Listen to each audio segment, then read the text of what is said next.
Iran যুক্তরাষ্ট্রের যুদ্ধবিরতির বিষয়ে এমন অবাক করা তথ্য হয়তো যে কাউকেই বিস্মিত করে তুলবে, বিশেষ করে যুক্তরাষ্ট্রের প্রেসিডেন্ট ডোনাল্ড ট্রাম্পের একমুখে দুই কথা বলার বিষয়টিকে। এই যুদ্ধে ইরানকে নিয়ে তিনি যে কতটা ভয়ে ছিলেন তা বোধহয় আর গোপন রইল না। তবে কি সেই অনুমানই ঠিক ছিল? বিশ্বের মহাপরাক্রমশালী রাষ্ট্র যুক্তরাষ্ট্রের সকল দম্ভ অবশেষে পারস্য ভূমিতে এসে লুটিয়ে পড়েছিল।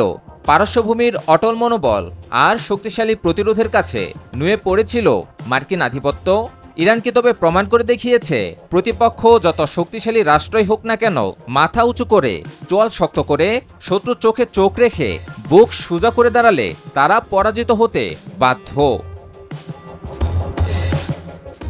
মধ্যপ্রাচ্যে ইরানের সাথে চলমান সংঘাতে যুদ্ধবিরতির জন্য যুক্তরাষ্ট্রই মরিয়া হয়ে উঠেছিল, আর তাই পাকিস্তানকে দিয়ে যুদ্ধবিরতির নাটক সাজিয়েছিল খোদ যুক্তরাষ্ট্র নিজেই। ব্রিটিশ সংবাদ মাধ্যম ফাইন্যান্সিয়াল টাইমসের এক প্রতিবেদনে উঠে এসেছে এমনই চাঞ্চল্যকর তথ্য।